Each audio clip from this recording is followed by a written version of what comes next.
We're talking increasing your cash flow $12,000 a year negative versus $271 a year negative. The choices that we have is a property with granny flat versus block of units. Gilbert Melgar, property investor, data analyst, and founder of Suburbs Finder, answers a key cash flow question of which property type is better to help keep building your property portfolio. The house is currently rented for it's a block of units, and the combined rental income is $960. This is really stressing the importance of doing the comparison, doing the numbers. Which one would you choose? In terms of data perspective, I would choose.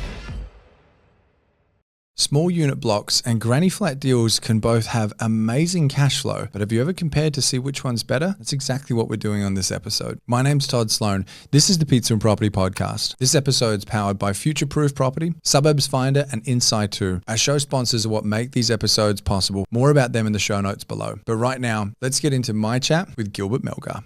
Gilbert Melgar, how are you, man? Hey, Todd. I feel like I've just busily interrupted you on your laptop. You're still typing away, getting stuff done, man. I'm so pumped to have you here because we're talking cash flow. Everyone's wanting to increase their cash flow at the moment. I don't know anyone that's like, I'd like to be more negatively geared. It's kind of the name of the game, but it's tricky to do. We're talking about specifically the goal for this one is increasing your cash flow, but in a way that the banks will deem it serviceable income. Yep. Before we get into the two asset types that are versing each other here, is there anything you wanted to set the stage with or sort of talk about first, mate? To add on what you said, Yep. I think no investor wouldn't want to have a positively geared property, right? It makes things a bit easier, yeah. And yeah, that's correct. That positive cash flow property adds to your serviceability as well. Absolutely. And just for anyone going or thinking, well, aren't they all going to add to serviceability? One of the reasons the assets that Gilbert chose here were quite carefully selected is because not all Airbnbs will actually add to your serviceable income. There are exceptions sometimes. Not all rooming houses will. Again, there's some exceptions. Yep. But otherwise, these are more so asset types that it's pretty straight up. The banks will look at it and go, yes, we'll include that. Yes, because we're looking at it as a residential investment. Perfect. All right. Well, now that we know the goal, what are the choices? Well, the choices that we have is a dual occupancy property or with property with granny flat versus block of units. And what's the budget? $750. Okay, so around $750,000, and we're talking. But we can stretch it to up to $800 just to be flexible. Okay, so around that kind of 7-8 mark. Yep. Cool, gotcha. So granny flat, like house and granny flat. Yep. Versus a block of units. Yes. Okay, which one do you want to start with? We can start with dual occupancy or property with granny flat. Yeah, let's do granny flat. Yep. All right. So talk to me about this this property. So this is the property that we found in Kingston, in Queensland. Mm-hmm. It's a duplex on one title, and the main house is currently rented for $420, and the unit 2, which is currently rented for $350. $350 and so $420. So that is a total of combined rental income of $770. Yeah, okay. And it's being sold for $799. $799. Yeah. Okay, so what is that, like a 5-ish% yield? Yes, that a 5% yield. Yep. Okay. It's not quite as high as what I was expecting. Yes, especially, and that is in Queensland because we had a chat with real estate agents there, and you won't be able to buy anymore with a granny flat or a dual occupancy within 800 below. Okay, so 800 around the Kingston. And for anyone that's not familiar with the area, how far away from Brisbane are we talking? So that's around 23 kilometers from the Brisbane CBD. Not far out at all. Yep. Okay. Now, as far as the rest of the details then, is there anything that needs to be done on this property, or is this pretty much good to go? It is pretty much good to go. Okay. Yep. All right. Is there anything else you wanted to add to this before we get into the next choice, breakdown B? Well, to add to that, Kingston is within the Council of Logan. Yep. So there are two major infrastructures happening in that area. Okay. What are they? So one is the expansion of Logan Hospital. Okay. Which is $500 million infrastructure project, and it's about to finish. And it's generated 1,300 jobs during construction, and it will add almost 120 extra beds for the hospital. Yeah, right. Yeah. Okay. And I'm assuming there's going to be a few more jobs there as well, ongoing, not just the construction phase. Yes, definitely. Yeah. And another is an infrastructure project worth $1 billion M1 Pacific Highway North upgrade. And how many jobs is that creating? Almost 600 jobs during construction. 600 jobs. Okay. All right. So as far as cash flow is concerned, for the yield, it's not terrible, but that's not really it's not knocking my socks off. I don't know about you, but is there anything else that you wanted to talk about with the house and granny option before we move on to the next one? Well, to add to that, over the past 10 years, Kingston had experienced 8% compounded annual growth. So we can say that most of that 8% has happened lately.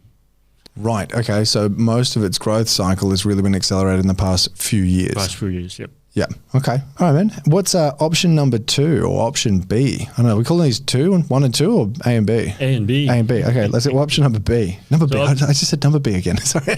Option B. Option B is in the suburb of Wodonga. In regional Victoria. All right. So we're going away from metro to regional now. Yep. And this is the block of units? This is a block of units. So it's a block of 4. So it's 1 3-bedroom units. Yep. And then 3 1-bedroom units. So it's a 4-pack? It's a 4-pack. But 3 1-bedders, 1 3-bedder. Yep. It's an unusual configuration. It's like a unit block with a house in the back. Yeah. Okay. Yeah. All right. And so how much are they asking for that? They're asking for $759. $759. Yeah. And the combined rental income is $960. That's currently or projected? Currently. And spoke to the agent. Yep. And when the lease renews, overall it can add another $80, so $1,040. All right, so $759, and would you say $940, $960 a week? Yep, $960 a week. So we're already off the bat looking at a healthier yield. Yes, exactly, and that is 6.51. So 6.5% yield. Right. Okay. And does it say in the listing? You said you spoke to the agent about the potential rent uplift. Yes, rental uplift of $80.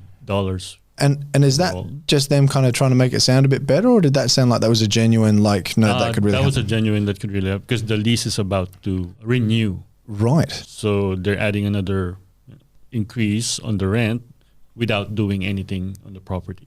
All right. And so if you did purchase it, renew the lease, and then that $1,040 became your rent. That $960 becomes $1,040. Yep. Okay. What's your yield then? 7.05%. 7.0. So 7% yield. Yep. Yeah. Right. Okay.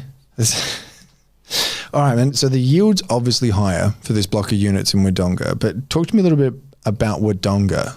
Wodonga's just compared to Logan, there are also pretty big infrastructure projects happening as well. Yep. So there's also a hospital expansion happening in Wodonga.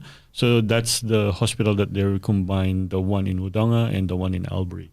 So that's a $500 million infrastructure project. $500 million there. Wow. Yep. And will generate more than 1,000 jobs. Right. Okay. So as far as Wodonga's concerned, the things are happening. Because I'm sure there's a lot of people that look at some of the regional towns that we talk about and think, I don't know, is it a bit too small? Is it what kind of population are we talking? So the population of Wodonga alone is 20,000 people in there.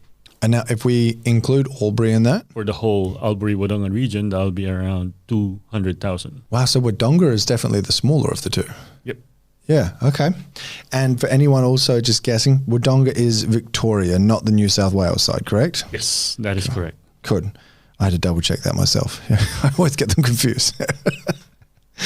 All right, how do they compare? Because just because something's got a good rental yield doesn't mean it's got better cash flow necessarily. Sometimes you can have some pretty huge expenses that cancel out a gross rental yield that initially looks super impressive. Now, you've done a side-by-side comparison of these. Are you cool to walk us through it? So looking at their portfolio cash flow calculator in here, so we plug in the address. So once we plug in the address, it automatically gets the current median price of that property. But for the property asset type that we're looking at, it wouldn't apply because it's totally different. It's a block of units. So we put in the property price and then It pulls in the average annual growth, the vacancy rate, and we put in the deposit. Yeah. So what kind of deposit are you using? We're using a 20% deposit. 20%. Okay. Yeah. So it's not going to be a commercial. It's still be a residential. Now, for anyone thinking, why would it be commercial if we're buying residential? Talk us through it. Because you might be thinking if you're buying a block of unit, it would be commercial. Correct. It's still within the 3 to 4 block of units. Plus, it's not the one that we're looked at. It's not yet strata titled. So it's all on one title. It's all on one title. Okay. And so for anyone wondering there, what Gilbert's referring to is if you were to buy 2 units, like a duplex, it's almost always going to be residential. That's just a given. 3, you're pretty much the same. 4, most of the time, it's going to be resi. As soon as you tick over 4, though, you go into 5, 6 packs, 8 packs, you're pretty much 100% of the time going to be commercial lending. And then commercial lending, the way that changes things, most of the time you're looking at like a 40%. Correct, deposit. 40% deposit. So much, it's a healthier LVR, but it's a bit more cash to save up. Big outlay in terms of outright purchase. Exactly. All right, so we're using a 20% deposit on these for the comparisons. Yep. What's next? Yep. And then stamp duty is automatically calculated. Mm-hmm. So we'll just remove some of the components in here.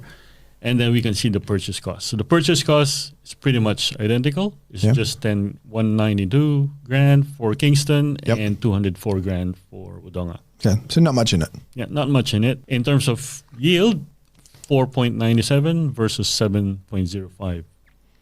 That's pretty big. Yeah, it's pretty big. And then we plug in all the council, strata, water, insurance, property management. Both for both is 8.8%. And we just kept the interest rate at 6.7. 6.7. Okay, so like reasonable interest rate. And is that interest only or P&I? Interest only. Interest only. Yep. Okay. Yep. So looking at cash flow, estimated cash flow before tax. Yep. So per annum. Can you talk about Logan first? Yep. Logan first. So per annum, we're looking at negative 12,574. 12,574. Okay. Yep. And Wodonga? And Wodonga would be negative 271. What, $271? Dollars. So it's basically neutral. Yes. $271. Wow, that's a difference. All right, so you're needing to increase the rent by literally, what is that, $1 a week to be actual neutral? Yep. $2 a week, and I don't have that right. So $5 a week. So $5 a week. That is looking at we've already increased from 960 to 1,040. Right. Okay. Now I want to make sure the comparison's fair here because we're comparing Wodonga to a rent that it's going to, but we're comparing Logan on a rent that it is. When you talk to the agent, did they basically say, Logan, it is where it is? Or? When we spoke to the agent, it is what it is. Okay. Yep. All right. So because the new tenant is just signed the new lease. Gotcha. And that's the new rental lease. Okay. All right. So that's a fair comparison. Wow. So $12,000 a year negative versus $271 a year negative. Yeah, because we're looking at 2% difference in terms of yield. That's huge, man. All right. So as far as which one's the winner, I think like a blind man on a donkey can see this one. Like I don't need to ask. Obviously it's Wodonga. Yeah. But out of interest, if they were both exactly the same, let's say they were both 7%ers, which one would you choose? In terms of data perspective, I would choose Wodonga for the reason that, well, looking at the data, Wodonga would have still steam for growth. And as a property investor, because I'm a property investor myself. Of course. Wodonga, again, for the reason that I can manufacture growth by strata titling the property. Yeah, okay. So you're looking at the area. Because I'm looking at what would be my exit strategy later on. So it's the area, it's the cash flow, and it's the strata titling for growth. Yes. What I can, not only on the LGA, not only on the suburb level, but what can I do on the property itself, on the asset itself? Right? So the Kingston one, I can't do anything anymore for that, right? But for Wodonga, there's still a way for me to manufacture growth. Well, and the Kingston one kind of looked like unofficially a block of units anyway, like a little 2-pack. Exactly. I don't know how they got that approved. It's pretty squished on. But so basically you're looking at this thinking it's got the cash flow, it's got the growth, it's got more growth potential through manufactured equity. Yes. It's Wodonga is ticking all the boxes. So coming back to our initial goal, increasing cash flow in a way that you can actually use it as serviceable income.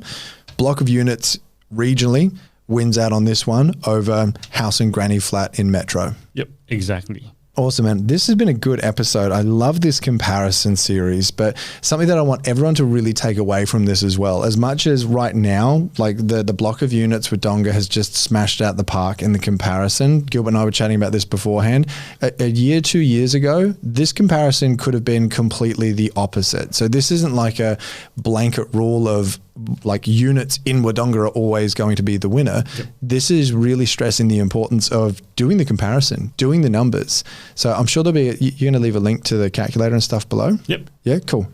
Have a play with it and make sure that if you're making a choice like this, go side by side, look at your options to actually see what brings you closer towards your goal. Because in this case, increased cash flow, serviceability, there's a clear winner. But otherwise, man, Gilbert Melgar from Suburbs Finder, thank you so much for jumping on the show, man. Really appreciate all the prep work you put into this one. Thanks, Todd. Thank you for having me.